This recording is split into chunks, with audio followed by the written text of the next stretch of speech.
This is a special presentation from UFC Fight Pass. Step into our world at UFCFightPass.com. Hey, what's up, fight fans? It's TJ DeSantis here in the Fight Pass studios. And, it's the middle of the week. Doing a marathon like we normally do here on the UFC Fight Pass YouTube and Facebook and all that fun business. And, we were thinking here with the latest season of Dana White's Contender Series just wrapping and all these new athletes coming in to the UFC, why not play a long marathon of some of their fights before they got to the Contender Series and ultimately before they got to the Octagon? So that's what we're doing. If you're not watching Dana White's Contender Series on Tuesday nights, well, now you're going to have to wait because this most recent season is over. But it's some of the best mixed martial arts and combat sports you're going to see out there. These guys are going to war, and they're doing so because the boss man's sitting right there. Octagon side, ready to sign any of them who stand out. So if you missed the season, go back and check it out. But you can say that you saw all of these men and women, for that matter, before they hit the Octagon. So let's jump into it. It's a long marathon of athletes who just got signed via the Contender Series right here on UFC Fight Pass.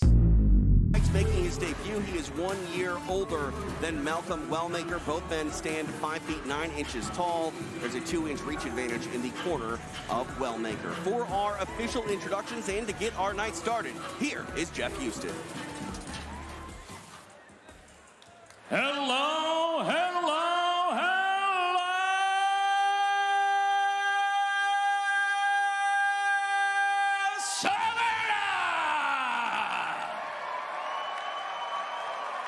Good evening, ladies and gentlemen, and welcome to the magnificent Savannah Convention Center. We are live worldwide on UFC Fight Pass. And welcome to the next premier name in mixed martial arts. This is Jorge Masvidal's Icon FC4.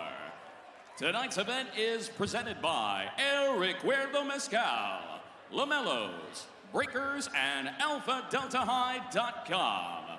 We are set for our opening fight of the night, scheduled for 3 5-minute rounds in the Icon Bantamweight division. Introducing you first, fighting out of the blue corner, representing Rising Sun MMA and the Smiley Academy. He stands 5 feet 9 inches tall, his official weight at even 138 pounds. Tonight, he makes his pro debut. Fighting out of the 305, Miami, Florida, here is Langston Blaze Sides. And across the Icon cage, his opponent fighting out of the red corner, representing Fagler's Kempo Karate. Standing 5 feet 9 inches tall, his official weight 136.6 pounds. He is undefeated in the cage at 1-0, representing and fighting out of Augusta, Georgia. Here is the undefeated Malcolm Wellmaker. And our referee in charge of the action, Justin Brown. Justin Brown getting this bantamweight assignment. It is Langston Sykes taking on Malcolm Wellmaker. TJ DeSantis, Pearl Gonzalez, live from the Savannah Convention Center here in beautiful Savannah, Georgia. Appreciate you joining us live on UFC Fight Pass for Jorge Masvidal's Icon FC4. Wellmaker in the black with red stripes, Sykes in the black with yellow trim. Both of these young men are composed, disciplined right now. Let's go. The southpaw Sykes eating a kick to the body there by Wellmaker.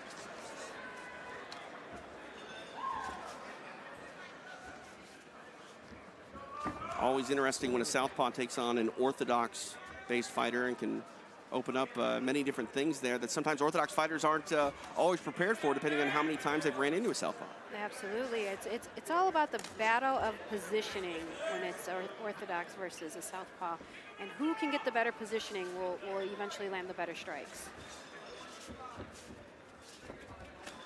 Kick to the body there again by Wellmaker. Oh, jeez. Coming alive here with the punches as well. in that combination. Oh, that was a beautiful left hand. You can see the posture here of Sykes has changed. Eats again. Another kick to the body. Those are heavy shots right to the liver. And Wellmaker's doing a fantastic job of wearing this right now and putting on a poker face. You know that those body shots hurt. And he's staying composed, right in there, right in Sykes' face. Sykes comes high with a right kick, now in on the clinch. Wellmaker pushing Sykes into the fence.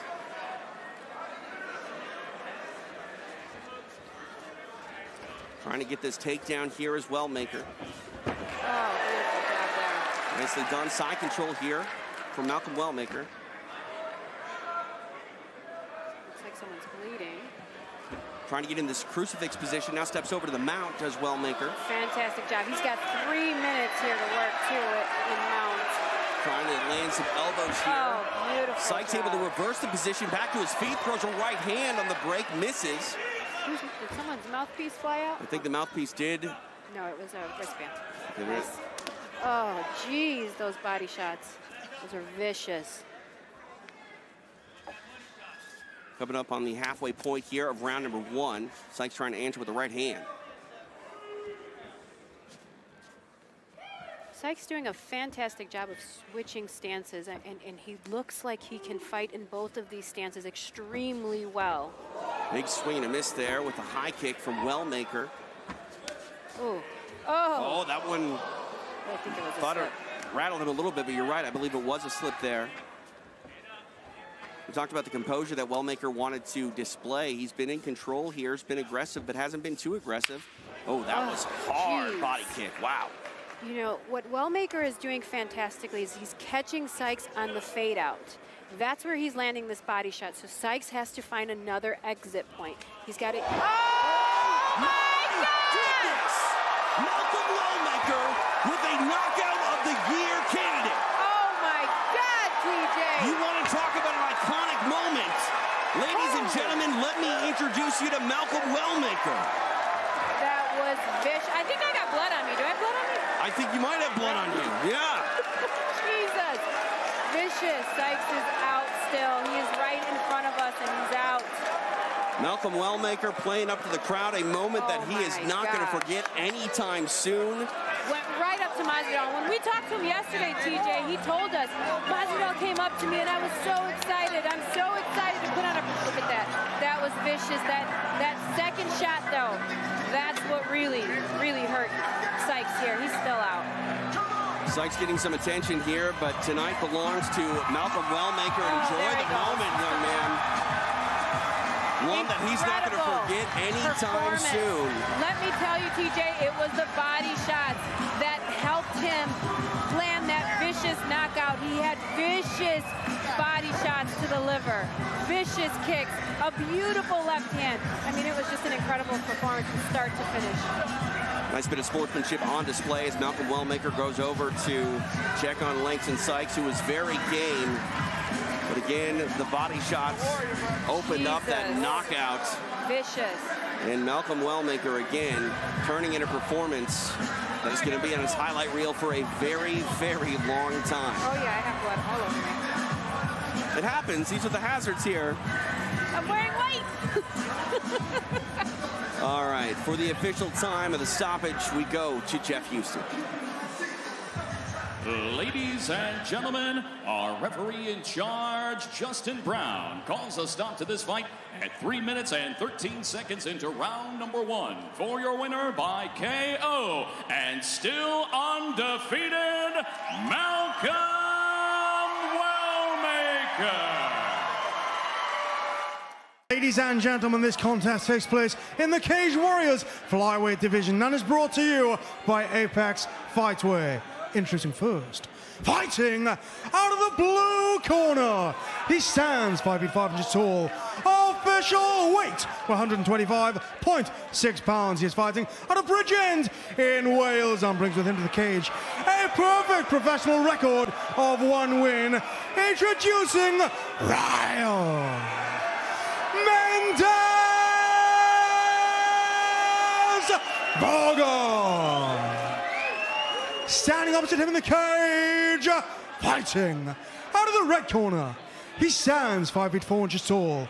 Official weight, 127.3 pounds. He is fighting in his hometown of London in England and brings into the cage an unblemished professional record of 2 wins. Introducing Lana Kavanagh.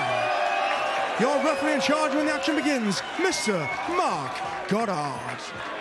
The best in the business, Mr. Mark Goddard, about to get this one underway. 3 5-minute rounds, should they need them in the Cage Warriors flyweight division. Ryan Morgan in the black with white trim. Lana Kavanagh in the dark blue with red and white trim.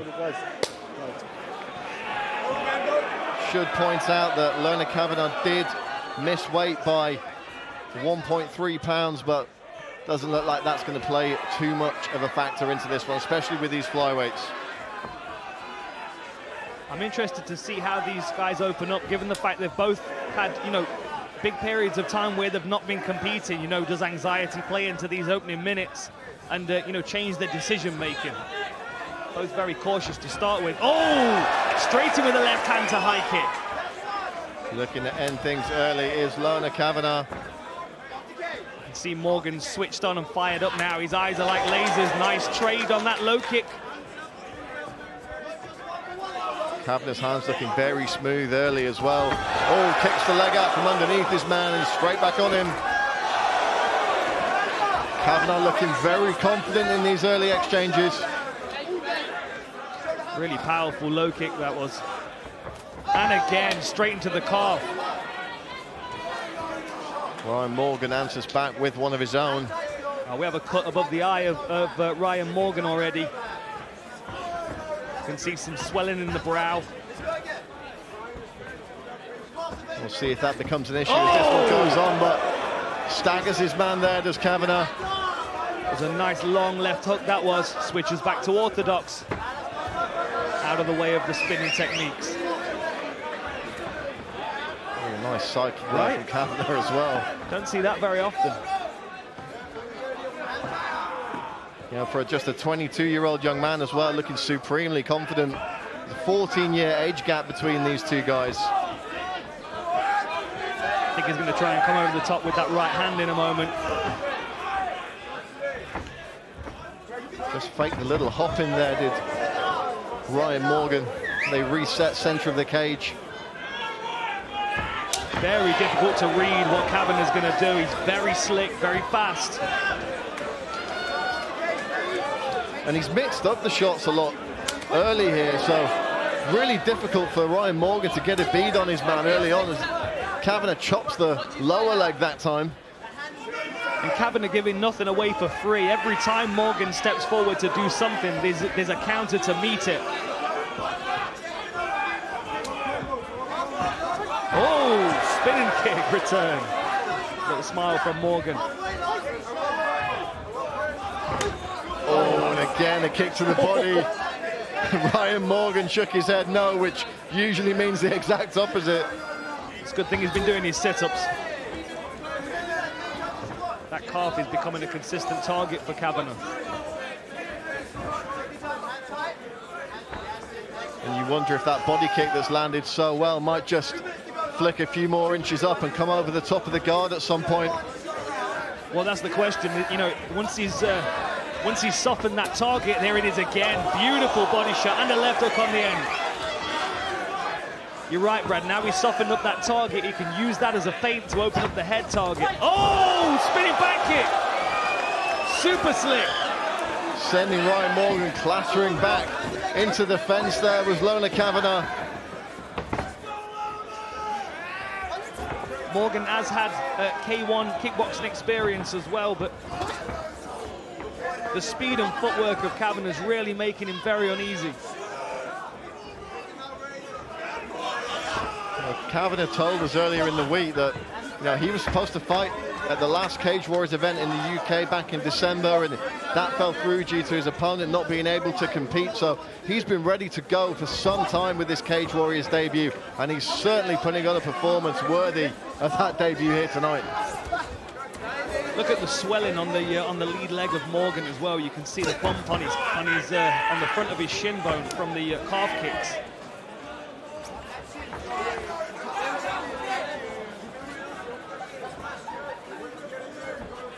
Great defensive movement as well as pressure from Kavanagh. Approaching the final 30 seconds of the round, and Kavanagh just looking to draw something out of his man here. That kick called on the guard of Ryan Morgan. So fast with his legs.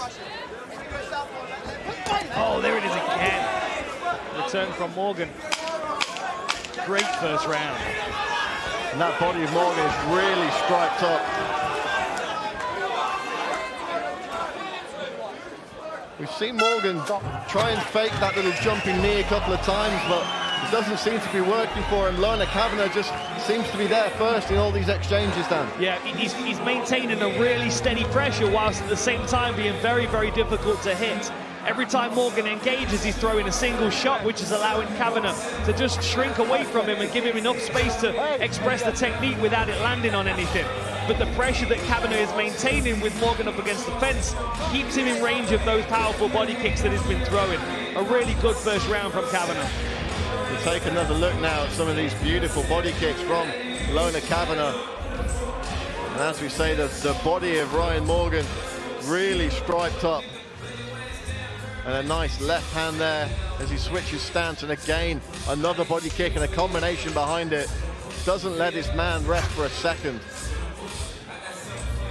Dan, your thoughts on the many and varied grappling exchanges in that first round? I was going to say, there's not much for me to say when you've got one of the best striking analysts in the world sitting right next to you.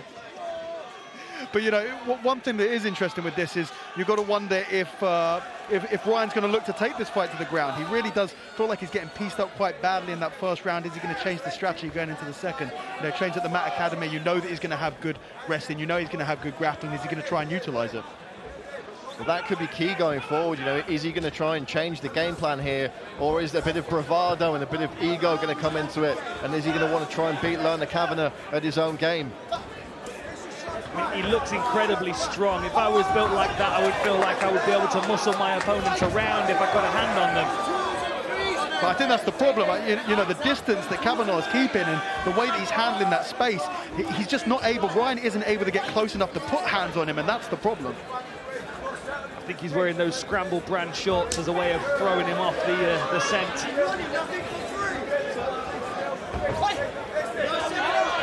Really timid on that lead leg is Ryan Morgan. You can see every time Kavanagh feints that he's pulling his weight off that lead leg. Now the problem with that is that it's leaving his back foot planted, which leaves his head largely in the same position. It's now started to affect his defense as well. Just inches short with that spinning kick was Lorna Kavanagh. And I've heard so much chatter on the regional circuit about this kid. And obviously when you look at his fights, you can see why. And this really is looking like a dream debut, but he's got to keep his guard up here. He can't get complacent against a powerful guy like Ryan Morgan, and that's exactly why those big shots are always going to come back. And how many times have we seen it only takes one in this sport? And look at the difference in targeting with the low kicks. Kavanagh will go straight into the shin and the calf, and then the return from Morgan, there it is again. The return from Morgan is higher than the knee, which is just not going to have the same effect as that calf kick. You can very much eat a few kicks into the thigh, into the quadricep, but the calf, as we've seen in recent years in mixed martial arts, is debilitating with one shot. Really affecting his movement to the point where he keeps switching his stance to move the vulnerable target away from his opponent.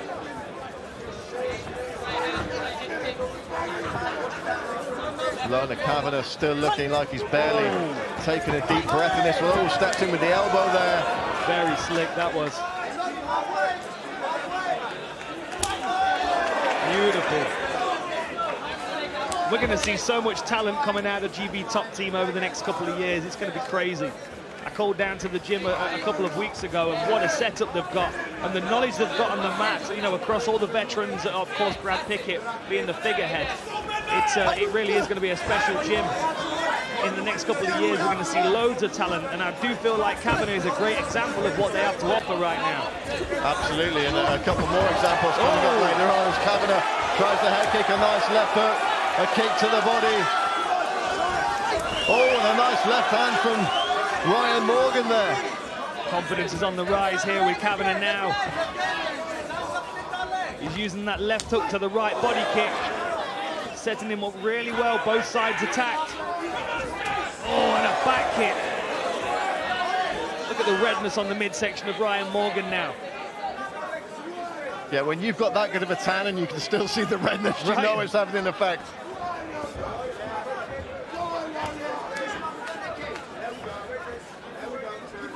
Great center control by Kavanagh. Lovely feints. Cuts his opponents off. Oh! Puts him down with that. Looking to get a grip around the neck here. Morgan stands up, clips his man. There we see the accumulation of damage on that lead leg down. He really wants that head kick knockout at every opportunity. Oh! That's a huge shot! Down to right hand! You can't count Morgan out. He's got thunderous punches when they land.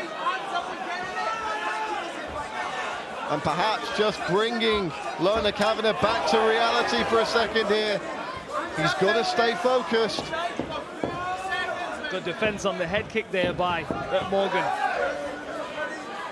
Kavanagh just for a moment giving him some space after that counter punch.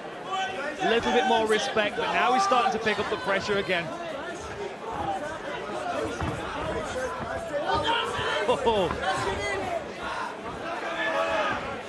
And you hear, oh, again going for the head kick, but he's got to watch that counter shot coming back. Morgan's corner calling for their man to go forward when he sees those opportunities. Very difficult when you've got 1.5 legs to be functioning on. Look at the swelling on the front of his calf. Well, we saw Ryan Mendez Morgan go down from one of those calf kicks. The damage certainly starting to build up now, and as we see a beautiful left hand there, and again goes back to that kick to the body. And we're going to see this low kick now that takes Ryan Morgan off his feet. Look at the targeting of it. Look at the positioning of the kick, the attacking point, lower than the knee, takes his leg away. Even though Morgan kicked his leg up to defend, it took his balance away. Morgan, though, fighting back and just caught his man off balance there with a few nice shots. That's what he needs to do. He has to discourage him from throwing that calf kick. I'm sure his corner are going to be calling for more of that in the last round. Ash Grimshaw in the corner of Lorna Kavanagh as well. A man we've seen on Cage Warriors before and for many years around the circuit. And Dan, you speak to that level of experience on the mat. You've got so many experienced guys running things at GB Top Team, and it really is paying dividends for these young fighters coming through. Great show of respect there as we enter the third and final round of this flyweight contest. Look how timid Morgan is on that lead leg. Oh, that hurt me.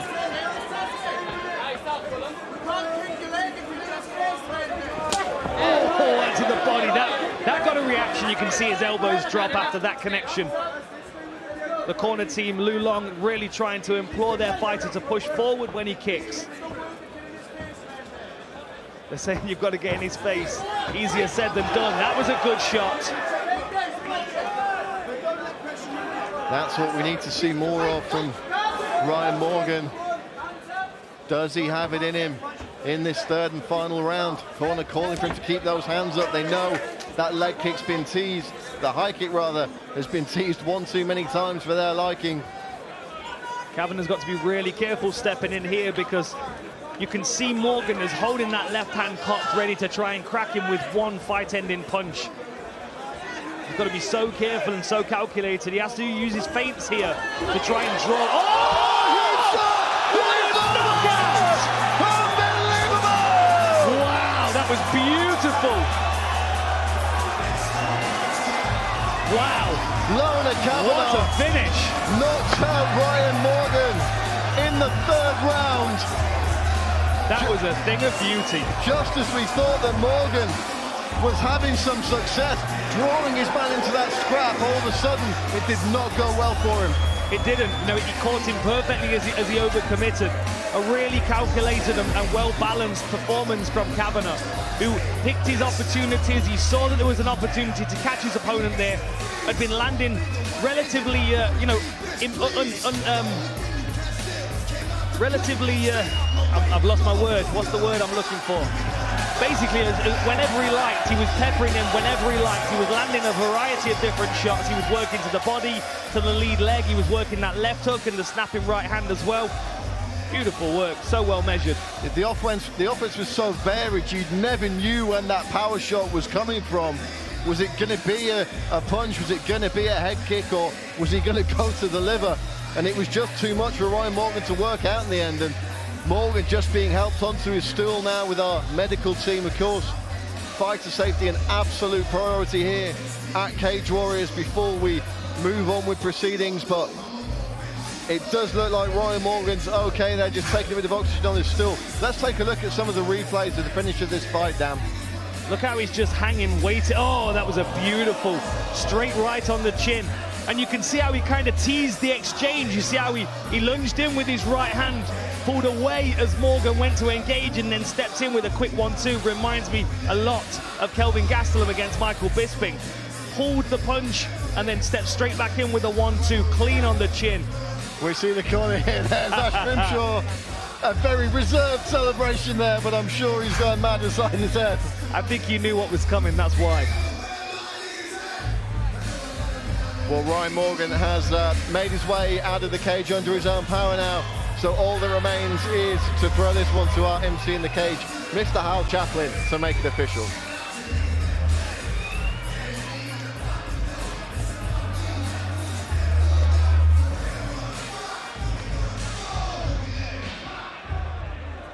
Ladies and gentlemen, your referee, Mr. Mark Goddard, calls a stop to this contest after 1 minute and 13 seconds of round number 3, declaring your winner by way of knockout in the red corner, Lorna Kavanagh. We look at our tale of the chase for this catchweight bout, brought to you by Howler Head Whiskey. You see the reach advantage for Tommy Britton and the height advantage as well. 193 for Britton, 184 for Jacoby Smith. Both fighters agreed to go on with this. So let's get it going. And here are our official introductions. Ladies and gentlemen, your next fight, brought to you by Howler Head Whiskey, is scheduled for 3 rounds in the Fury FC at a catchweight of 195 pounds. Introducing first, fighting out of the blue corner. This freestyle fighter stands 6 feet 3 inches tall, and he weighed in at 193.8 pounds. Fighting out of Shreveport, Louisiana, by way of Oklahoma City, Oklahoma. Today, he seeks his 6th victory as a pro. This is Tommy Brick Hands Britton. And introducing his opponent, fighting out of the red corner. This mixed martial artist stands 5 feet 10 inches tall, and he weighed in officially at 184.8 pounds.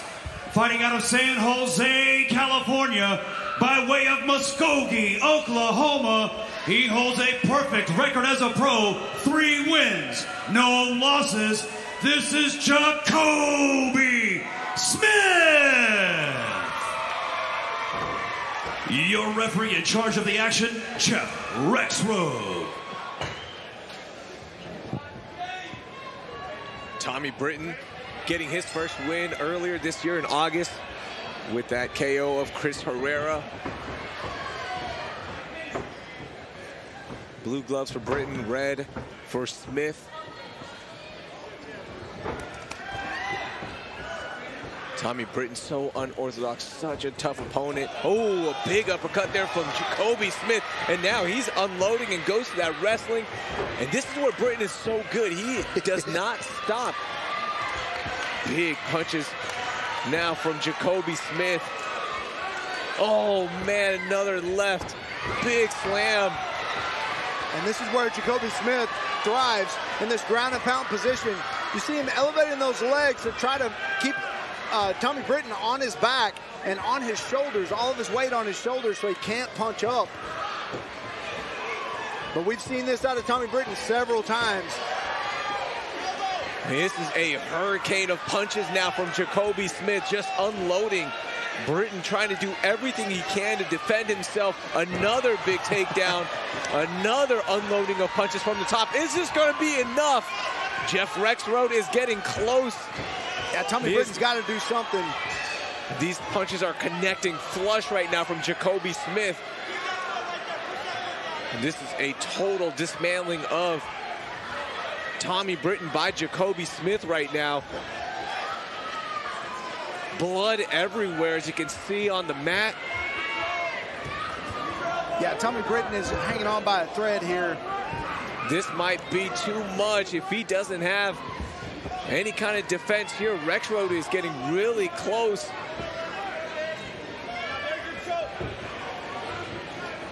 Man, what an opening few minutes here from Jacoby Smith.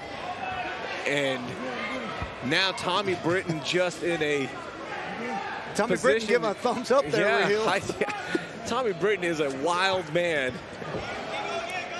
He is extremely tough. Another big uppercut just misses. And now back to the feet we go.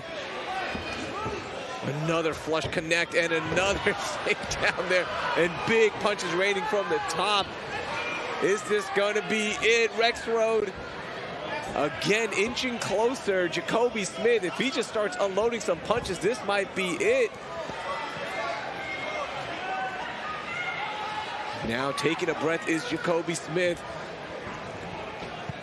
Wow, connections from everywhere, non-stop work, Michael. Yeah, Jacoby Smith, and Tommy Britton gives another thumbs up to Rexroad, telling him, I'm fine. He doesn't look fine, but I'm telling you, we have seen this from Tommy Britton before, where he's just taking a beating, and if they don't stop this fight, I'm telling you, Jacoby Smith he may punch himself out here. He's thrown dozens of fights. That's it. No, that's it. Jeff Rexroad calls it. He has seen enough. Jacoby Smith with the stoppage. A huge win. First time inside the Fury FC cage. That was enough, Michael. Wow. Yeah, Jacoby Smith making short work of Tommy Britton, and don't let that record fool you of 5-9 with Tommy Britton, because he's a very, very tough dude. Tommy Britton right now, you can't see it on your screen. He was not happy with that stoppage at all, but I think we can all agree that was a good stoppage. If we look at our highlights, you just saw that impressive start from Jacoby Smith, the former Oklahoma State wrestler. Took down Britton multiple times, and every time rained punches down from the top.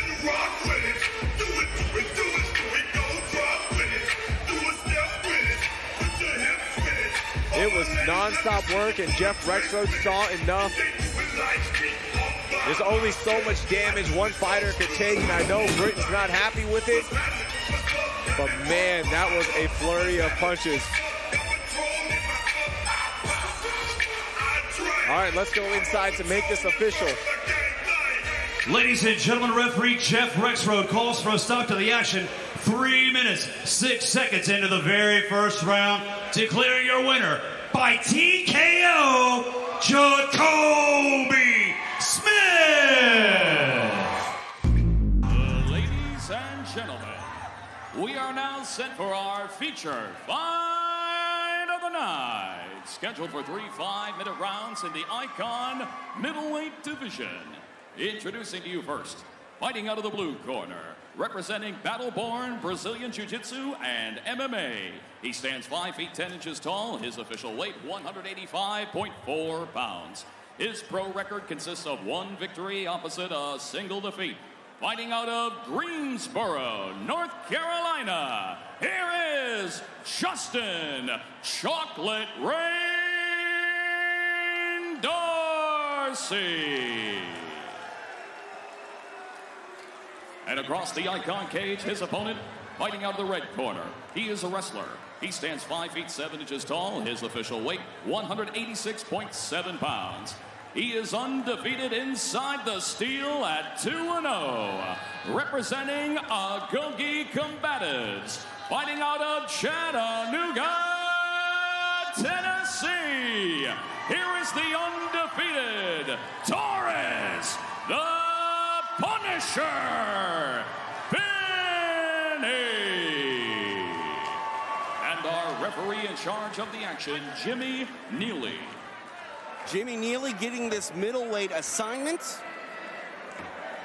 It is Justin Dorsey taking on the undefeated Torres Finney. TJ DeSantis, Paul Gonzalez, live on UFC Fight Pass. Appreciate you joining us for Jorge Masvidal's Icon FC4. Finney in the tight white shorts, we'll call the board shorts of Justin Dorsey. Oh, nice body shot.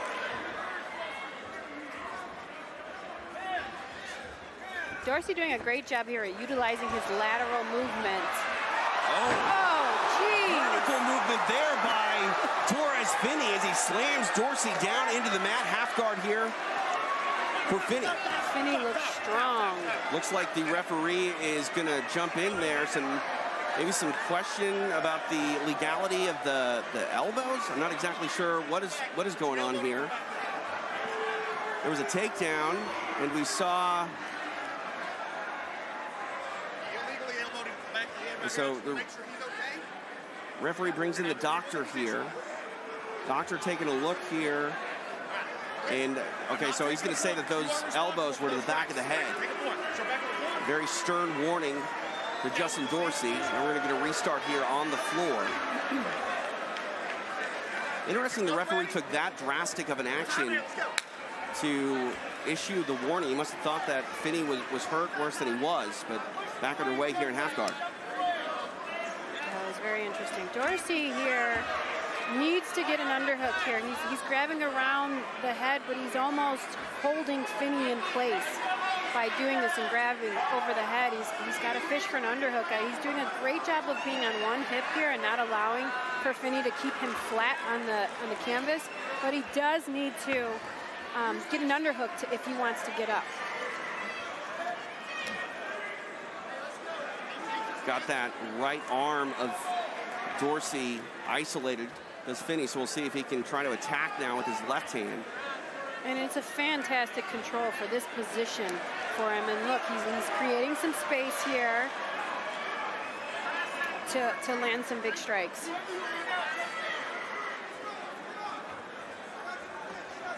Dorsey's done a good job at not taking a lot of punishment since being taken down here by Finney. He's also doing a great job of not allowing for Finney to keep him flat. And that's a very detrimental when you're on the bottom, is being flat. And that's really when you can take damage and deal with a lot of big strikes. But he's doing a great job of staying on one side. Those are vicious strikes. Look how strong this young man is. Really coming alive with the left hand here. Torres Finney. Referee taking a look at it. That's a wrap. Wow. It is done. TKO, ref stoppage. Dorsey complaining, but they were all adding up. Torres Finney gets the stoppage despite the resentment of Justin Dorsey, but again, the left hand, it was sort of a slow build to the storm of Torres Finney, and man, when those left hands came, they came hard. They were vicious. They were, and yes, you know, you can't complain. There were a lot of unanswered shots there. The ref doing a fantastic job of helping that fighter out and protecting the fighter from you know, taking more damage than necessary. While maybe they weren't the most damaging compared to some other stoppages, it comes down to intelligent defense, and covering up isn't always intelligent defense. You got to move. You got to try to improve your position, and the referee didn't think that Dorsey was doing enough as far as improving. Walk us through some of the action. Look at this huge takedown. I mean, this man is strong. Did a fantastic job of getting this fight to the canvas, and as soon as he got this fight there, it was a one-sided fight here. He did a great job. He's got that far side wrist control and just raining big, vicious strikes. To make this one official, here's Jeff Hughes. Ladies and gentlemen, our referee in charge, Jimmy Neely, steps in and calls a stop to this fight at 2 minutes into round number 1 for your winner by TKO and still undefeated Torres, the Punisher. Now for a final time, it's time for Mr. Ricky Wright. Live from Västerås, Sweden, exclusive on UFC Fight Pass. Fight Club Rush presents 3 5-minute rounds in the welterweight division. And this is your main event of the evening. Västerås, Sweden, make some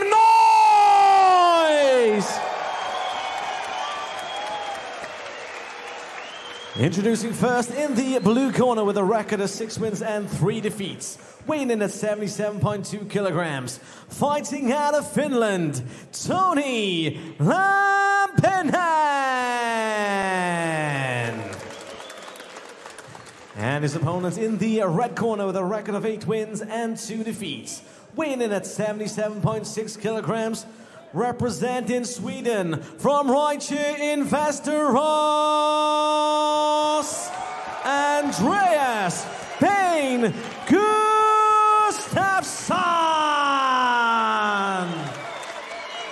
Your referee in charge of the action, Anders Olsen. Okay, we've been over the rules. I want a clean, fair fight. When I say stop, you stop. If you want to touch gloves, touch gloves. Let's get in the show. You can cut the tension with a knife right now. I mean, that stare down. They didn't say anything with her mouth, but those eyes said a whole lot. I don't know what you guys think. Now I can see a weight difference, a size difference. Yeah. So Finland's Toni Tauro in the blue corner versus Sweden's Andreas Gustafsson in the red. Oh! Was that a touch of gloves then? God. Hard left hook.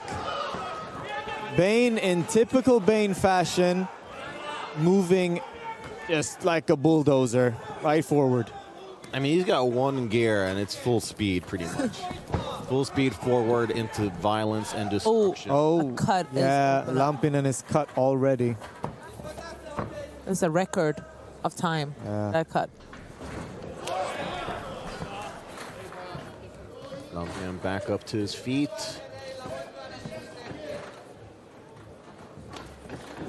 Little shoulder strike by the looks of things. Yeah, that was nice. Oh! How about that feat of athleticism there from Bane? Some good knees. Yeah, very nice knees. Very nice knees from Lampinen. Lampinen is not here to lose. Oh, definitely not. He's one tough customer. And he is very, very strong in the clinch, that's for sure. I'm more worried about his cut. Yeah. I mean, it's 3 rounds.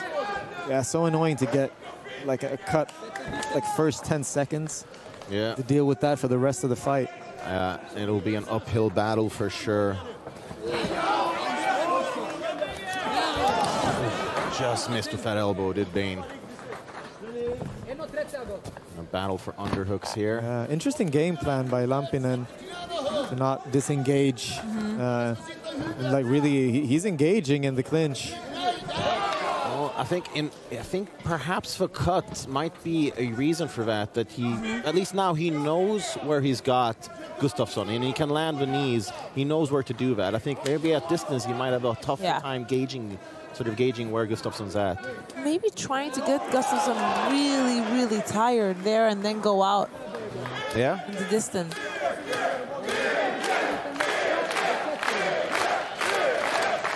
And like I said, not enough is made of Gustafsson's 2018 run through the World Championships. Those wins have aged so well. First, he defeated the Czech Republic's Dominik Humberger, who is 6-0 as a pro now. Then he defeated Stanislav Nevenok, who is perhaps the odd one out. Then after that, he defeated Chris Leroy Duncan, who was 8-0 and scheduled for his second UFC fight. And after that, a round 1 armbar over Joseph Luciano of Australia, who was 8-1 as a pro. Wow. And then after that, a loss via decision to Jamal Mashirov, who's 21-0 as an amateur, and probably, should make the move to pro. Oh, huge uppercut from Gustafsson. I think Lampinen has a hard time getting him off of him. He's like glue. Oh! Big shots there from Gustafsson, but I'll tell you, Lampinen's got a chin on him. Yeah. And he hasn't hit the ground yet. Hard knee. Great balance. I mean, the Finns are just as tough as their cold exterior. For sure. I mean, the defense work from off the cage from Lampinen is really good. Yeah. He's staying really... When Gustafsson goes low, he goes low.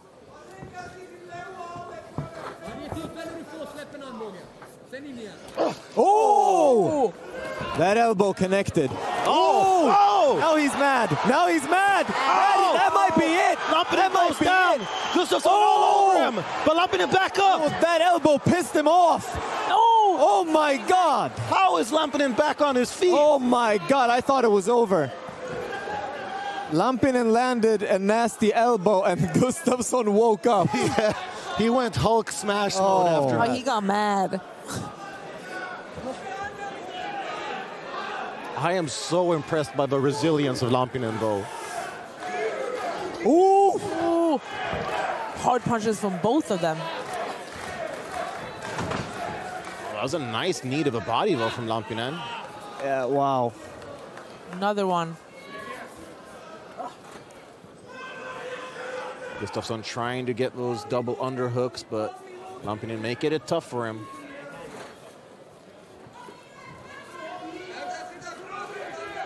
Final 20 seconds of the first round. Oh! Oh my! And down he goes, man. That was... This is all kinds of nuts. He's been trying to get that. He's been trying to get that takedown for a long time. Lampinen is really putting up a fight. Oh, wow. Gustafsson is cut up yeah? after that elbow, that hard elbow. There's a lot of blood. Might be a broken nose because his nose just splashed. Yeah. Oh. This is a blood and guts affair. Oof. Hard pace. I mean, it's been all gas, no brakes. I mean, the blood on Lampinen's body here is all from Gustafsson's nose. Oh, these punches. Oh my God. I cannot believe that Lampinen got back up after that. But started hitting back.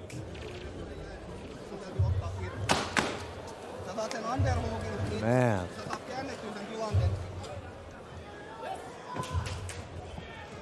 Oh my goodness. It's like a horror movie in there. We should have a Halloween show here at FCR. Put them on the cover. It wouldn't take much, right? No, yeah, it's the cut. I think it's a cut over Bane's nose. Yeah. I'm not sure if it's broken, but that's a solid cut. He got mad when I hit him with that. Wow.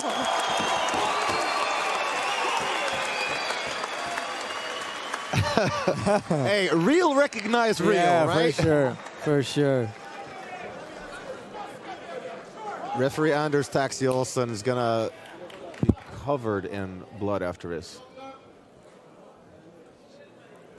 All right, they're going to wipe it off. You know what? Yeah, they're too bloody. Just give him some more rest. It's not bad.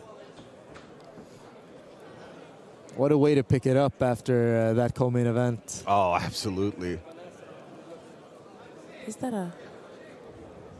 Yeah, it's only a cut above the nose. Yeah, it's not even close to the eye. It's not impeding his vision. It's not stopping him from being able to breathe. There's blood, but... I mean, blood in MMA, it's like big dogs. It looks scarier than it is. Yep.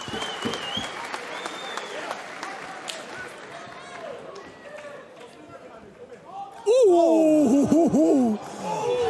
Oh my God. Oh, when Lampinen smiles. And they're enjoying themselves right now. I mean, this is just... Oh my goodness, what a right hand! I'm surprised that Bane can do a flying knee. Oh! Wow. Oh my God, these guys. I'm really struggling not to swear right now. Oh, nice right hand there from Lampinen.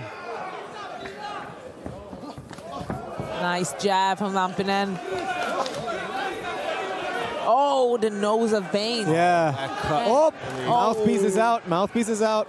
They're having too much fun.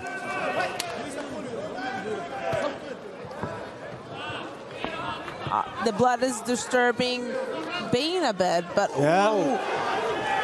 Another 1-2 lands from Bane.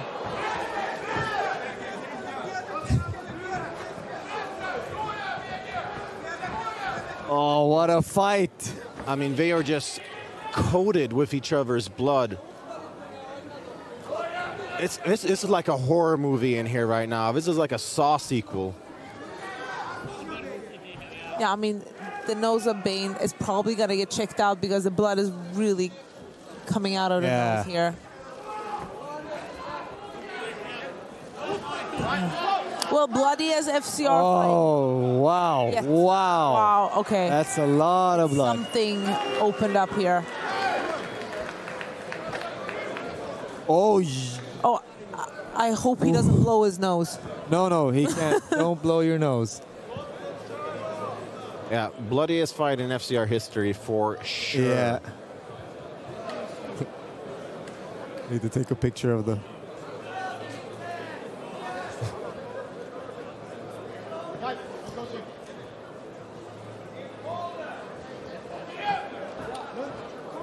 They're good to go. They're good to go. Good to go. I think so, yeah. Thumbs is up. Okay, let's go. Wow. I mean, look at this crowd. This is the violence version of watching Michelangelo paint the yeah, but with blood. Oh my God. I can't say it. Needed for this. Oh, nice jab. Yeah, all the blood is just spraying. Oh my God. Oh my God. Gustafsson's landing that jab almost at will. Now they've just decided. Now they just decided to stand and bang. Oh, mouthpiece is out. Yeah, it's not intentional. He has to breathe through his mouth. I want to see the after pictures. Fighters connecting here. Oh, this is nasty. Nice front kick by Lampinen. Oh, and a jumping front kick from Gustafsson. Like on ice skates out there as well. The mat is slippery. Oh. What is Lampinen made out of? What is Bane's nose made out of? It's starting to get... Heavy shots from Gustafsson. I cannot believe Lampinen is on his feet. Lampinen landed the right hand. That right hand was hard. Oh, that left hook. That was... Oh my God. This is one of the craziest fights I've ever seen. Look at Andreas Gustafsson. I mean, yeah, he can't keep it in. No, I mean, but his face looks like a... Yeah, that looks... Well, both of them do. Yeah. Big uppercut from Lampinen. Gets a reaction from Gustafsson, who seeks the clinch. He might need a bit of a breather here as we near the final minute of the second round. And it looks like Gustafsson's having a hard time seeing right now because of all the blood. Oof. Oh my. I mean, I'm really impressed with the jab of Gustafsson. Yeah.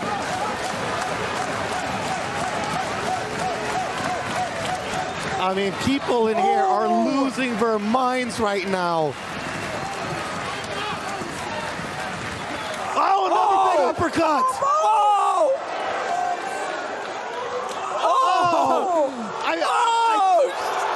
Oh my God! Is Lampinen finally getting wobbled by this? I think the blood is coming. Oh my God! I can't believe this!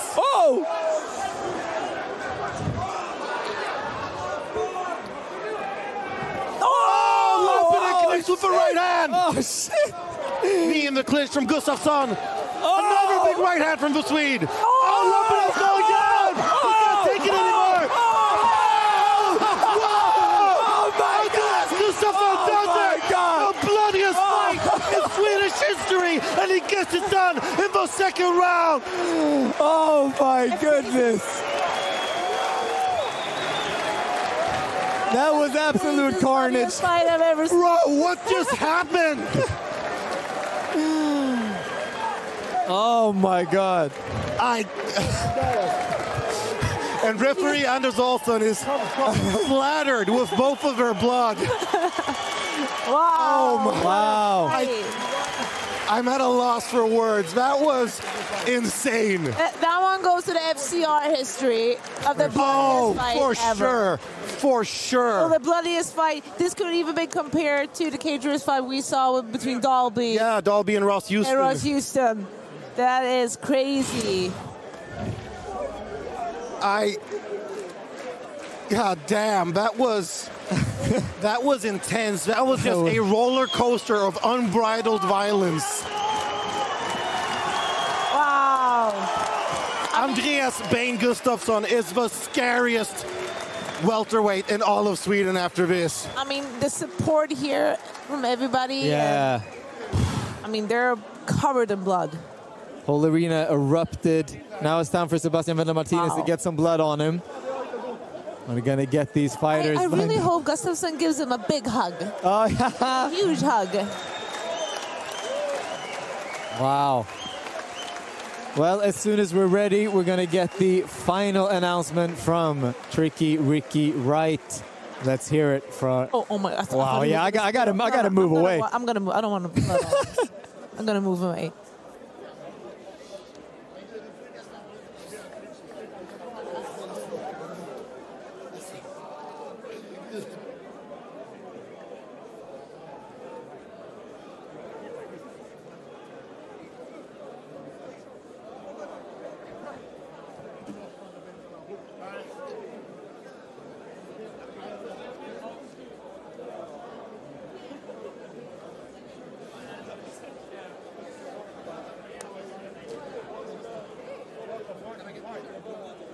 Ladies and gentlemen, before I announce the official decision, let's hear it for both our warriors in what is the bloodiest fight in Swedish history.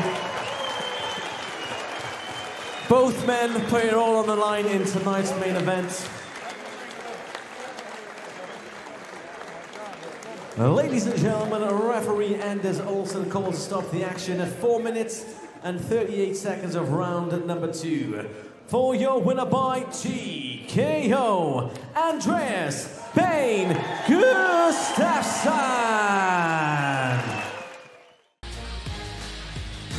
Ladies and gentlemen, our fourth fight of the evening is being brought to us by Alienware, the ultimate gaming experience. Ladies and gentlemen, this fight's scheduled for 3 rounds of 5 minutes each in the LFA strawweight division. Introducing first on my right, fighting out of the blue corner. She stands 5 feet 3 inches tall, official weight 115 1/4 pounds. This Muay Thai specialist has a professional record of 3 wins against a lone defeat. Fighting out of Curitiba, Brazil, Nicole Cagliari.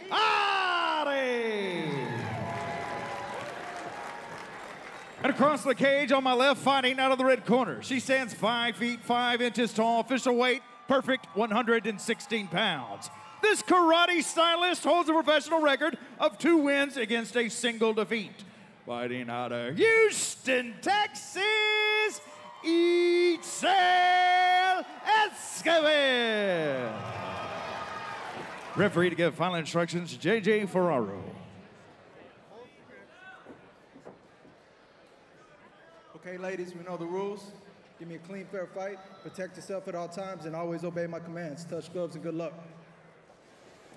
Closing odds for this LFA 115-pound female fight from MMAOddsbreaker.com.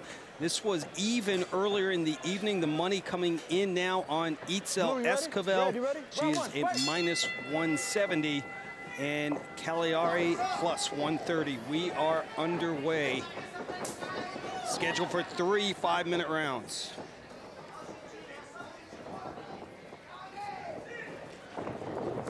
Cagliari making her LFA and US debut. Said she is going to use her Muay Thai background, be aggressive, and watch my elbows. Esquivel said she's going to stay composed, be patient, use kicks, movement, and speed, and she's been working on her takedown defense. It was interesting in talking to Itzel, Pat. She said she learned from that fight with Macy Barber. She needed to work on the ground game, but she also needed to be more composed. Yeah, and I mean, you know, when you get hurt in a fight like that, her arm got trashed pretty badly. Yes, it did. Took a while to heal it up. You know, you learn the hard way that you have to be very serious and very skilled in this game, or you can end up in the hospital. It's just the way it is. Well, what happened to her arm would have broken most people's arms, and she just sprained it. Thank goodness. Good to be young. Fighters clinch up now. Esquivel. Cagliari with a body lock. She's very strong, obviously. Somebody showed me some of the strength and conditioning that Cagliari was doing. She was doing a lot of explosive Olympic lifts, cleans, things like that, and that's going to make you super explosive. It's important to do that kind of lifting, obviously, for a sport like this, along with the conditioning that you have to do for the cardio part of things. So you got to find that fine balance between aerobic and anaerobic conditioning. And for everybody, it's different. Some people are stronger with worse cardio. You got to balance it out. Some people have better cardio and not enough power.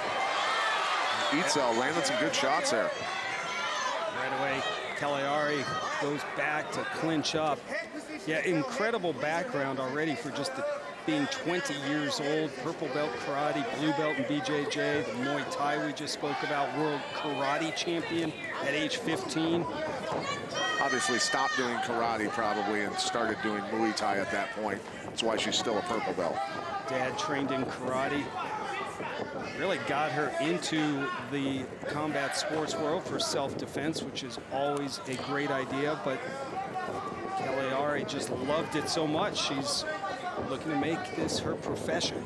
All girls should know how to fight, work a knife and a gun. It's just the way it should be. All right. Write it down, people. Itzel, good combo again.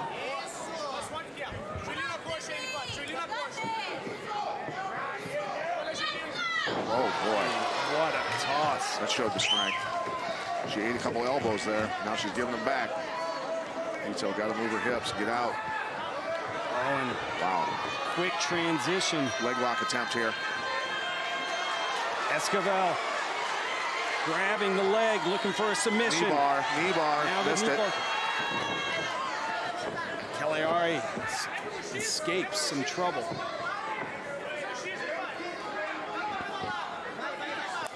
Oh, that up kick just missed from Esquivel.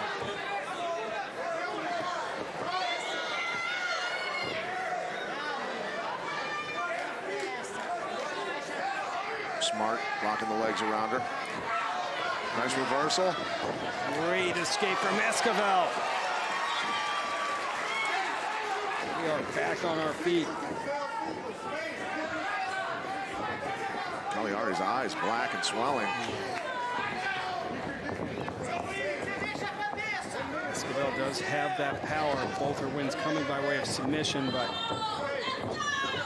can throw some leather too.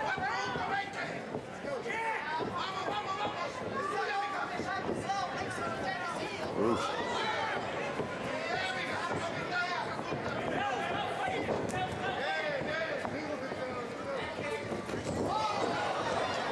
Itzel lighten her up when she gets the chance. Oh, just not enough positioning and power there. Cagliari muscled through that. Now Cagliari with 30 seconds to go is landing some nasty elbows. Quick. Nice job. Oh. Blasted. Cagliari blasted. Esquivel is right. She wasn't all the way up to her feet, was off balance. I wouldn't consider that a knockdown. This is still a very close fight, obviously, judging by Cagliari's face. Oh, nice heel kick into the head. Slips through after Esquivel was keeping her at bay with those kicks. Great action for that first round.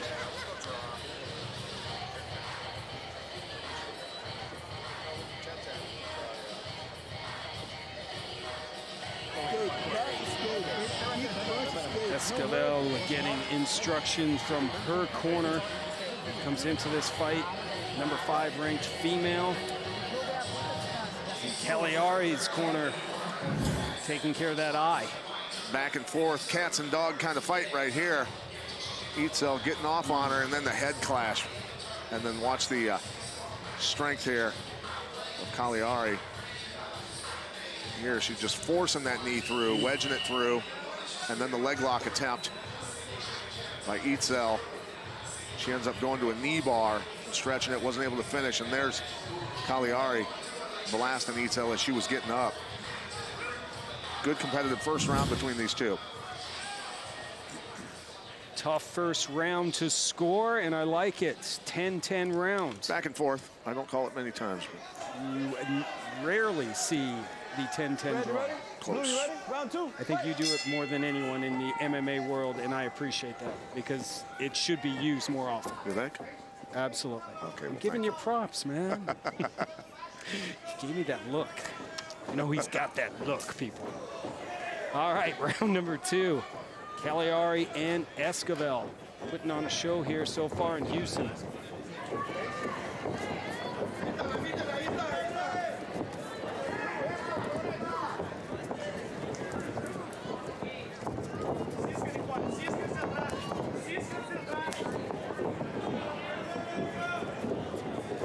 See if Esquivel turns it up a little bit. She was very adamant about her staying composed and being patient, hoping to wear Cagliari down. Look at the lead leg of Cagliari, though. The inside of it getting red.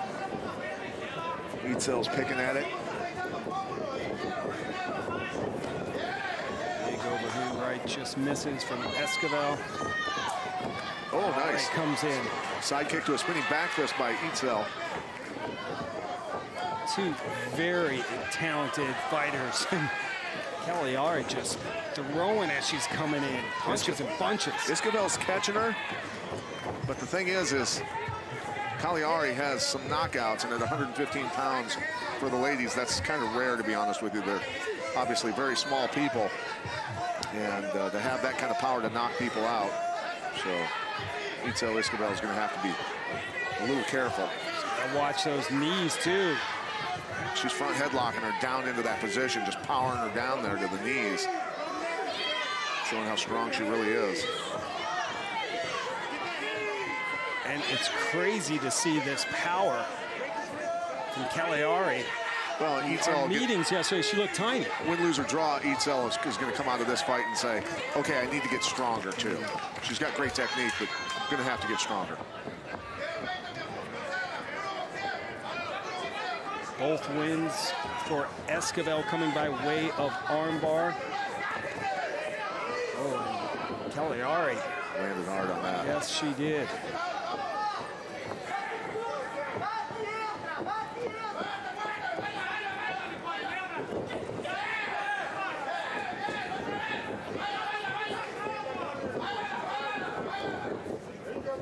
So Esquivel, another fighter out of the Houston area.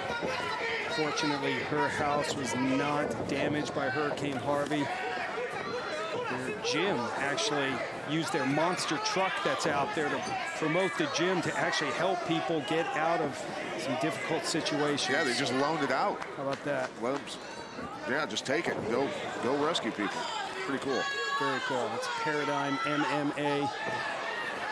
Under 2 to go in round number 2.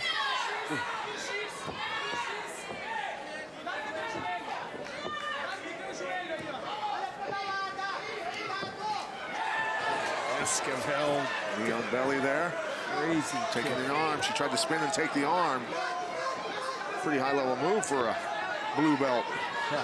And now rains down a few hammer fists and elbows. Oh, she's got good ground and pound. Wow. Esquivel able to hold on.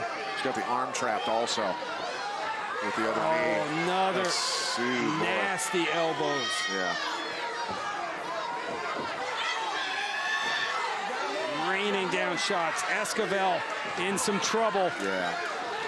Referee J.J. Ferraro taking a close look, and that's gonna do it. Itzel is angry with him. Nicole Cagliari, welcome to the LFA. Itzel's father is furious. He is furious with the referee for stopping it. Yes. I mean, she's fine. Yeah, it seemed Ferraro moved him pretty quick, but after what we saw in the undercard happen. Yep, I understand. You know, I'm sure people are a little nervous. Yeah. Cagliari, though, will celebrate her first win in the LFA and in the United States. Her dad, Itzel Esquivel, asked to leave the cage. I know that Daniel Esquivel is not happy with the early stoppage, but let's take a look. Here's Cagliari mounted. You know, she's obviously, Itzel's not able to respond with anything, and referee Ferraro decides he's seen enough. Didn't want to see any more damage done. Great performance, though, by Cagliari, and Itzel Esquivel, a very tough lady also. Excuse me, very talented fighters. I know that we will see Esquivel back and Cagliari as well. They put on a show tonight. Let's make it official and return to the LFA Octagon. Ladies and gentlemen, 3 minutes, 56 seconds into round number 2. Your winner by TKO, Nicole Cagliari. Ladies and gentlemen, this is the moment we've all been waiting for. Cage Fight Series number 14, right here and now on UFC Fight Pass, brings you your main event of the evening. 3 5-minute rounds in the featherweight division. Introducing first, the blue corner. Standing 175 centimeters tall and weighing officially at 66.2 kilograms. As a professional, his record, 7 victories against 3 losses. Fighting out of Rio de Janeiro, Brazil, introducing the man simply known as Tubarão, Breno Marinho. His opponent, fighting out of the red corner. Standing 172 centimeters tall and weighing officially at 65.5 kilograms. As a professional, 11 victories against 2 losses. Fighting out of Graz, Austria, introducing the man, the myth, simply known as the Unleashed, Bogdan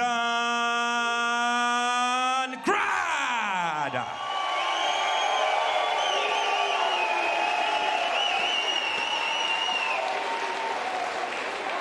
When the action begins, your referee in charge, Mr. Nabil Sabaya. Okay, fighters, you listen to my commands at all times. When I tell you to stop, you stop right away. We fight hard, but we fight fair, guys, all right? Check hands, let's get ready for war. Go back.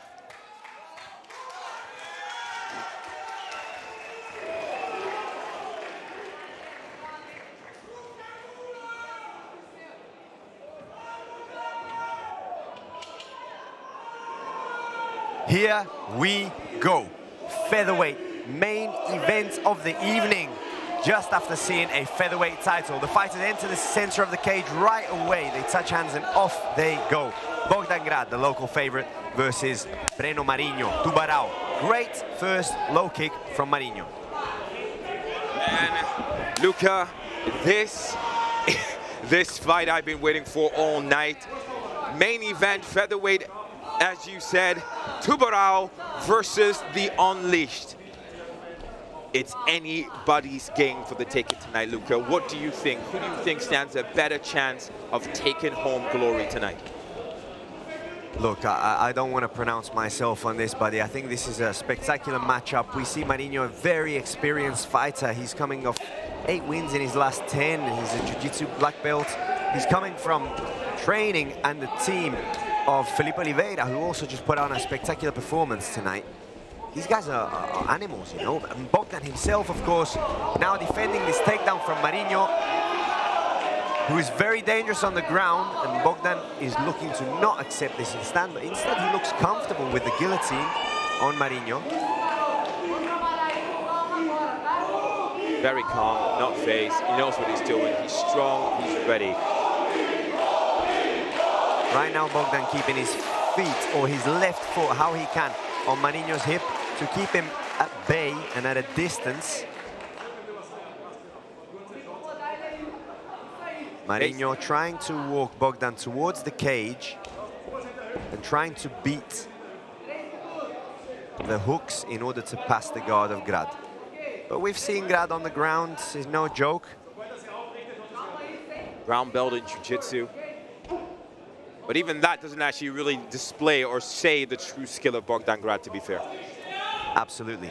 Definitely Bogdan Grad is a spectacular striker in the first place. Yep. And this is where he doesn't want to be in this fight tonight, considering he has a Brazilian black belt ahead of him. Anything can happen in an MMA matchup, man. Are you quoting Istrefi?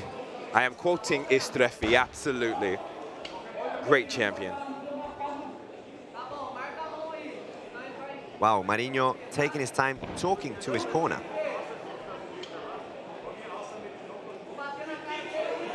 Bogdan still looking completely unfazed, really protecting himself against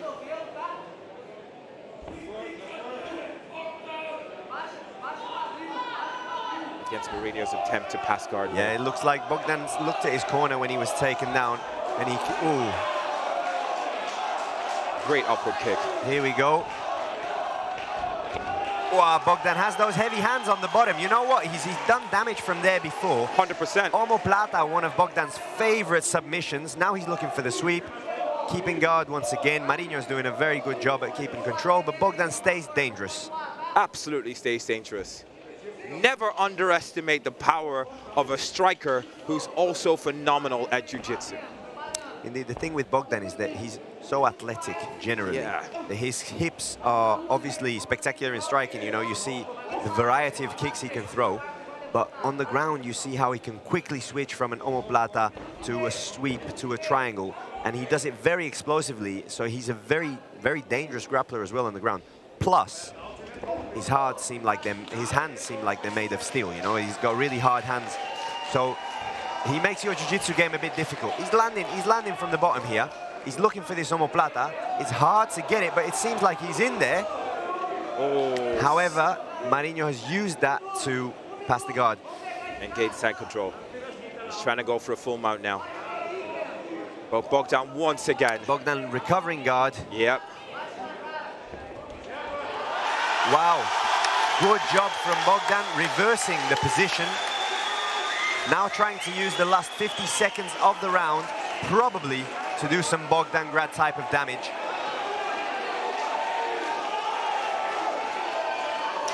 Marinho, very dangerous still on the bottom.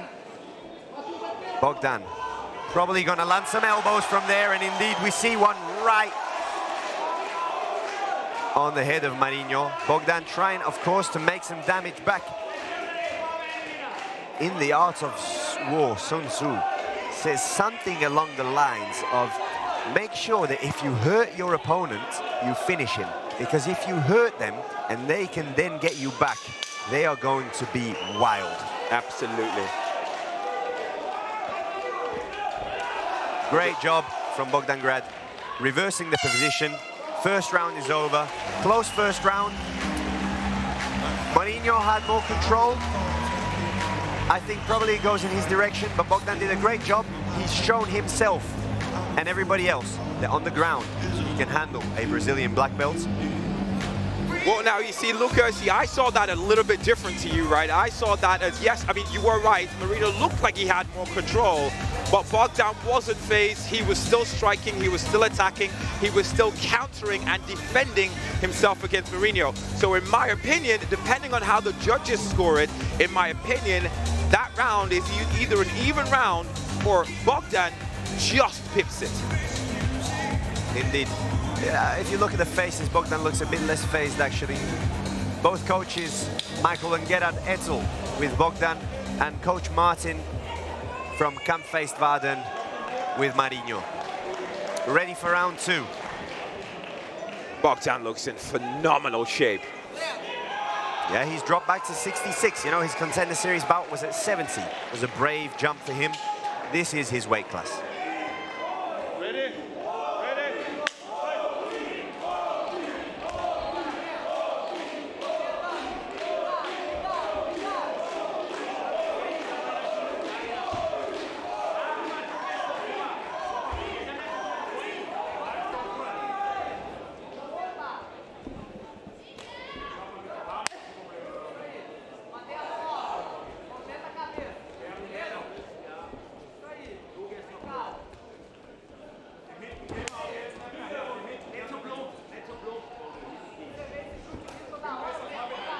Bogdan doing a great job of... Oh, attempt! Oh! Wow! Did you see that? Oh my! Oh my God! Bogdan Grad timed a flying knee perfectly to crown the Cage Fight Series main event with a spectacular finish. Wow! Bogdan Grad is here to stay, ladies and gentlemen.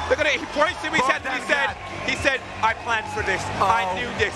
I was waiting for this. He said, I got this. Will we see Bogdan Grad fight for the Cage Fight Series title? I hope he does. Felipe Oliveira. I hope he does. In the next event. I hope he does. Wow. Oh my days. Bogdan Grad with an explosive finish. What a job from this young man, from this young martial artist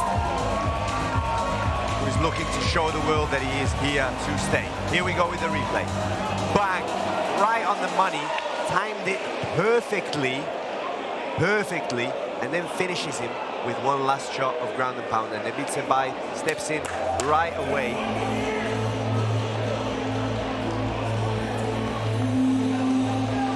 That flying knee could have been timed better against somebody looking for a takedown that he suffered in the first round. And now he is here, taking in the moment.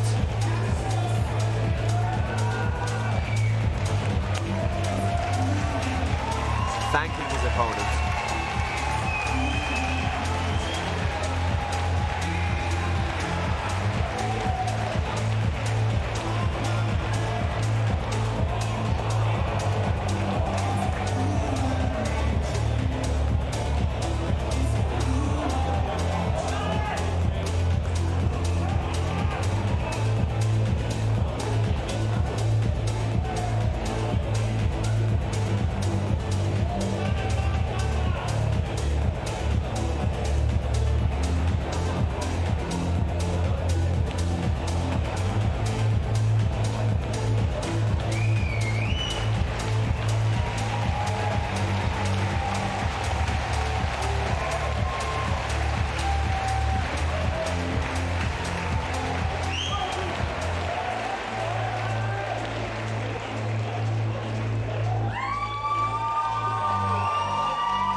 Bogdan Grad and his coach Michael Etzel celebrating a moment that must mean so much to them after having gone through so much in the last months.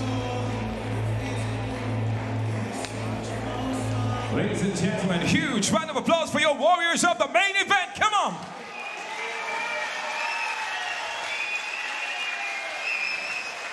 At 38 seconds into round number 2, this bout came to a halt. Your winner by knockout with a flying knee, the Unleashed, Bogdan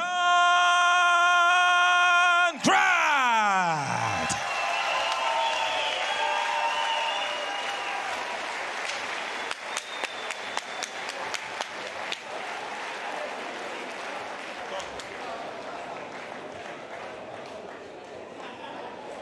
Ladies and gentlemen, here with your winner, Bogdan Grad. Bogdan, the Unleashed Grad.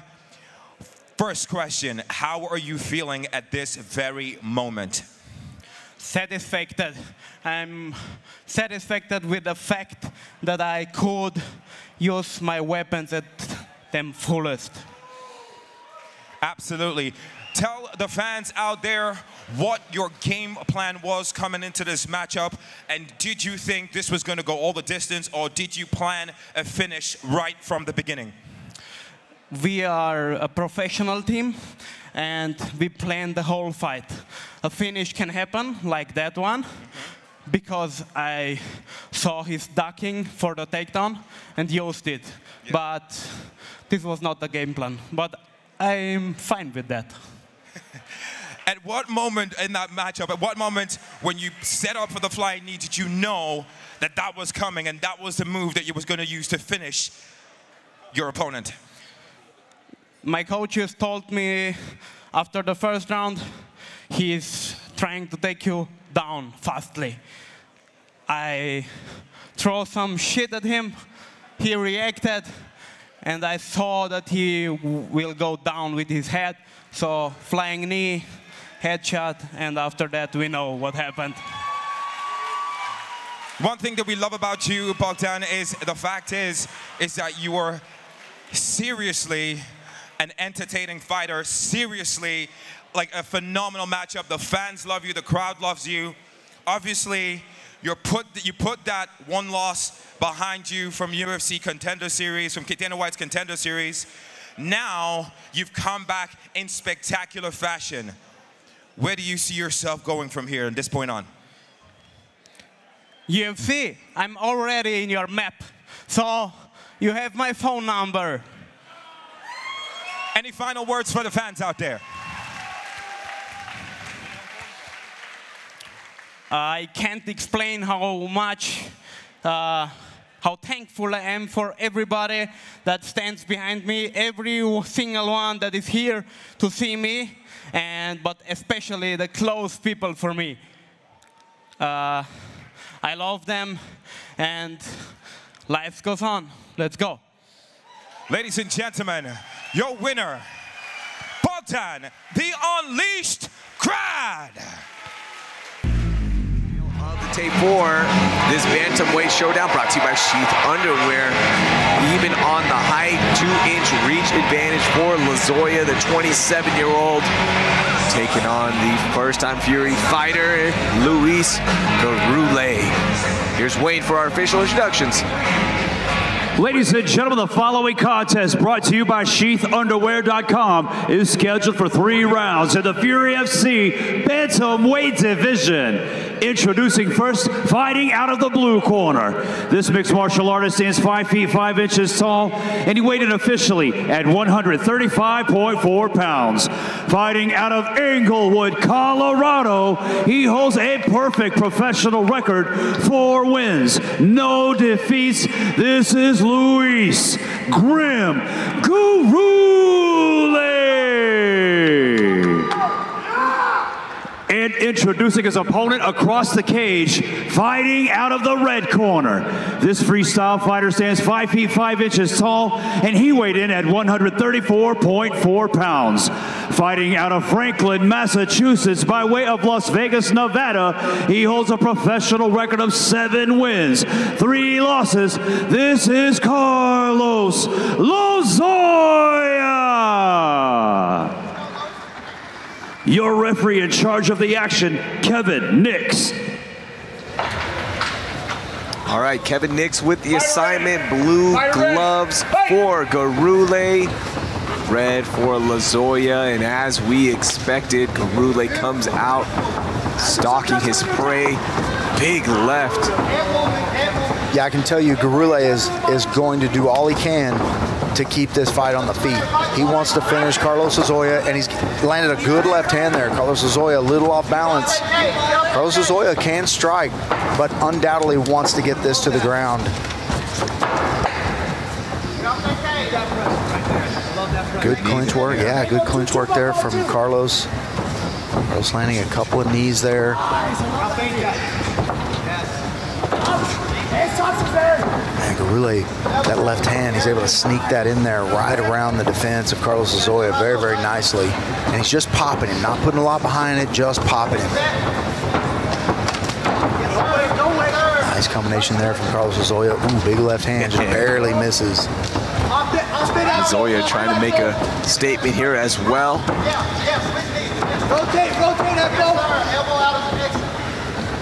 Garule taking it well. Looking like he wants to give it back just a little bit. He just keeps walking forward, no matter what. Yeah, you see those short leg kicks there from Garule. Answered there with one of his own by Carlos Lazoya. Carlos trying to get this.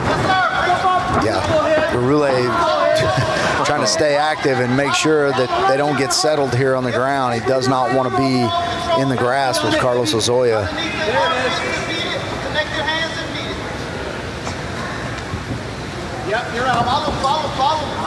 And Carlos, you know, in his fights doesn't take a lot of damage because, you know, because of this. You know, he's a very good wrestler. If he does start to get tagged a little bit, he's able to get the fight to the ground usually. And is usually able to control his opponents pretty well once they get there. Really showing to be a very tough opponent to keep down. And good punches there in the clinch from Gurule. As you mentioned, Lazoya wants this fight on the ground. The black belt has competed at high levels as well. His striking has gotten so much better, though. Yeah, I mean, he can strike with anybody in this weight class, and you know, and of course his grappling is really good also. You know, and Carlos, he will put on a show too. He's doing a little bit of that now, a little bit of talking, trying to get Gurule to, you know, come in on him and maybe lose his cool a little bit. But Gurule with those 4 fights in 6 months, 4 wins. You know, I hate to say he's a veteran, but veteran of 6 months. Yeah, he's a 4-fight veteran, but 6 months as a pro, that's man, that's crazy. Ooh, a couple of knees there. Another one from Lazoya. Some blood coming out of the nose of Lazoya. Big combos did connect for Gurule. Gurule very, very fast. You see he's very light on his feet. Very good counter striker. It looks like Lazoya's got a little cut right over the eyebrow on the right eye there. Kind of coming across perpendicular to the eyebrow, so we'll see if that becomes a problem later on as the fight progresses. Anytime there's a cut over your eye, if it's out to the side, that's one thing. If it's over the eye, there's always a chance that blood going into the eye. Really landing really well here. Touch, don't load up. Something in his face.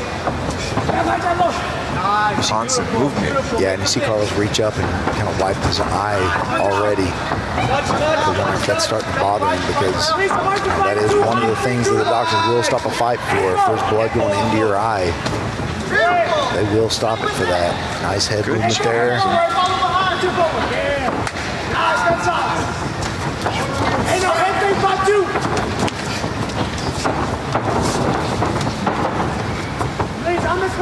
You see Gurule is just touching him. And put a lot behind it, and then he'll come with a big whiff there.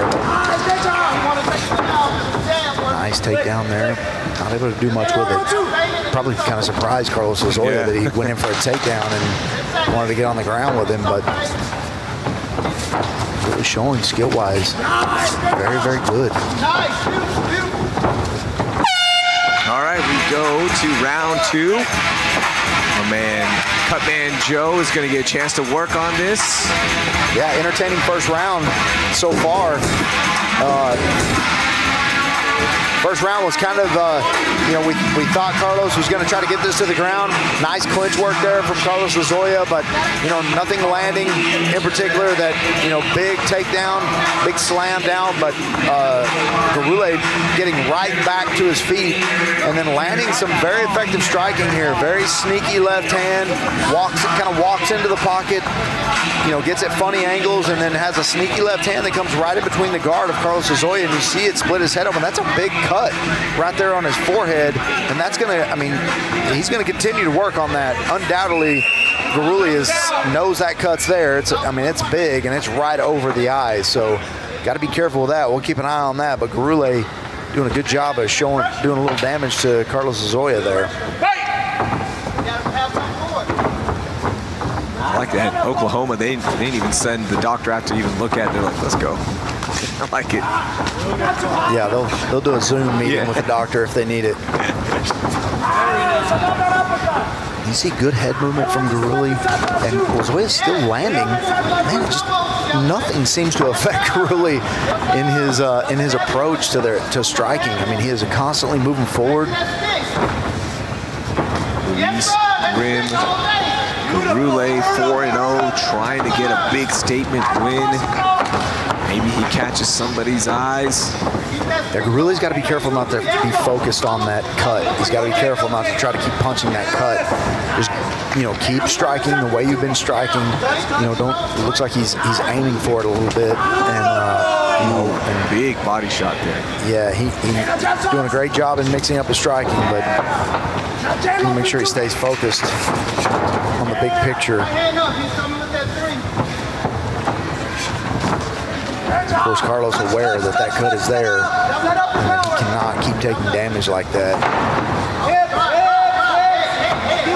And really, again, not much defense from him for, you know, against the takedown, but once they get to their feet, really, really cool and not doesn't get too worked up about it. Looks like he was prepared and got great defense, great grappling himself. Didn't even flinch at that attempt for the choke. No, just got Lozoya to a good position where he knew he couldn't choke him, where he was out of position, and then just kind of, you know, took small steps to work on it. And really starting to pour it on now. Carlos Lozoya lands a good right hand there.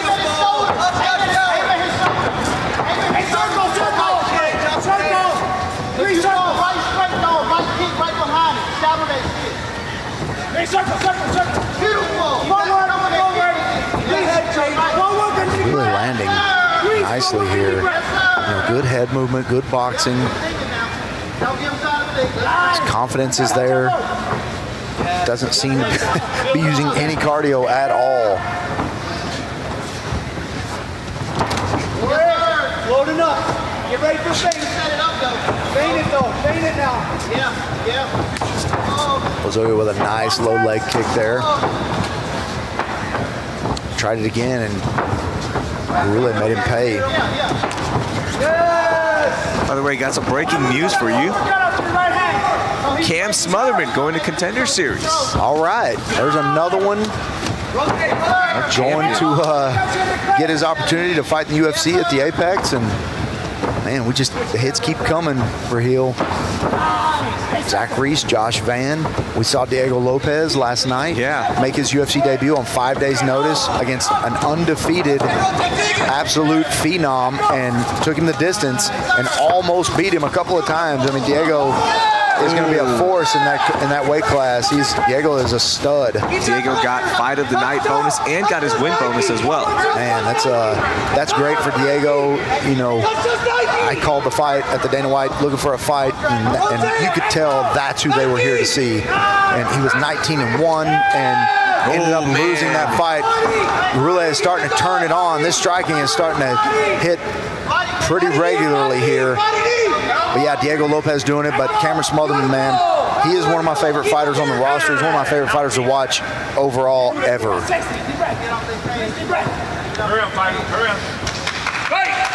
And it looks like Carlos Lozoya is starting to run out of gas here. Got that mouth wide open, just spit his mouthpiece out, because Guruley is constantly moving forward. Under 1 minute left. Got more breaking news. Uh-oh. Rain Guerrero also will be on Contender Series. Rain Guerrero. Man, so happy for Rain. Yeah. Great job by Rain Guerrero in the last fight. Just a dominant performance here at Fury. And, you know, Rahil, we say it all the time. I get calls, I get messages, I get, you know, everybody knows that what relationship we have with the UFC here at Fury, and they're trying to, hey, can you get me hooked up? Can you they send me videos, they send me all kinds of stuff. And I'm like, are you crazy? And I just forward them Richard Burmaster's information. And, you know, they're like, they don't want to face this roster. They don't want to have to come here and face this tough roster. But that's the kind we are. That's the kind of roster we have. I mean, at any moment, I mean, there's 4 guys on this roster, on this card tonight that could easily contend if they got called up. Yep. Love to see that, just how fast Fury FC is growing, not only as a promotion, but with all the fighters getting the call to the UFC for a chance to earn a contract. Take a look at round 2 highlights. An explosive round for for Gurule. Yeah, Gurule kind of taking this fight over now. You can see Carlos Lozoya is really, really gassed right now. Even when he is successful with the takedowns, Gurule standing right back up. And then that pressure from Gurule is constant. Carlos Lozoya is busted up, and Gurule does not even look like he has walked 100 yards, much less fought 2 rounds in a professional MMA fight. I mean, he is just constantly, it is constant forward pressure. It is consistently hitting. And like I said, Raheel, he's not popping him hard. It's just, man, when you get popped, 50, 60 times, those start, and then as the gas tank starts to run out, then the power comes from behind those punches, and that's when you're likely to finish it. And Gurule, man, he's got 1 round here, but I have him up 2 rounds to none. Big round for Gurule. Was looking for that finish, wants to keep the streak going. Has he done enough to wear down Lozoya, as you mentioned? Oh. Man, Gurule just keeps landing. And every time he gets in an exchange with him, and every time they clinch, I mean, he's landing up. There he goes. Man. Big right hand there. Carlos Lozoya in some trouble here. Carlos is busted up. The end might be near. Gurule unloading. Oh, Gurule, there he is. And that's it. Lance Nick stops the fight. What a performance from Luis Gurule against one of the top prospects in the country, Carlos Lozoya. And man, he just pitter-patted for the first 2 rounds, dotting him up, got him cut, and then that 3rd round was unbelievable. Poured on the pressure, able to get the finish there of Carlos Lozoya. Look out, bantamweights. Luis Gurule is the real deal. Man, I have a feeling next paper, or our next event we do here on UFC Fight Pass, we might be saying, hey, I think Gurule, we might be saying Gurule just got all the contenders. Yeah, man, and I said that. I was like, he's 4-0, probably a little early to be talking about him, but to beat somebody like Carlos Lozoya at 5-0, man, you never know. I would love to see him on contenders. He's a dangerous dangerous prospect right now. First 2 rounds softened up Lozoya, and then Gurule just poured it on and unloaded the clip. What a win in our featured fight of the night. Gurule moves that record to 5-0. Get a chance to hear from him in a second. Michael Alexander is heading inside the cage, but first, let's make this thing official. Here is Wayne Leggett. Ladies and gentlemen, referee Kevin Nix calls for a stop to the fight. 41 seconds into the 3rd and final round, declaring a winner by TKO, Luis Grim Gurule. 2 massive heavyweights, 6'4" Mateus Fonseca is 29 years old, 6'8" Bohemia Jellison Teixeira, 5 years younger. He weighed in 5 pounds heavier and will have a 1-inch reach advantage. Here's Leo Labate. This fight is scheduled for 3 5-minute rounds in the LFA heavyweight division, and it's brought to you by Fuel. Starting with the blue corner, ladies and gentlemen, this fighter has a jiu-jitsu style. He stands 6'8" tall and weighs in at 255.4 pounds, with an undefeated professional record of 5 wins, including 4 knockouts and 1 submission, representing Team Lucas Pineiro and Team Lino Barros, fighting out of Vitória da Conquista, Bahia. Please welcome Thalisson Chico Teixeira. And standing across the cage, fighting out of the red corner, this fighter is a striker. He stands 6'4" tall and weighs in at 250 pounds, with 4 wins, including 3 knockouts and 1 submission, representing Game Fight and fighting out of Rio de Janeiro. Please welcome Mateus Fonseca. And the referee in charge of this bout is Igor Falcão.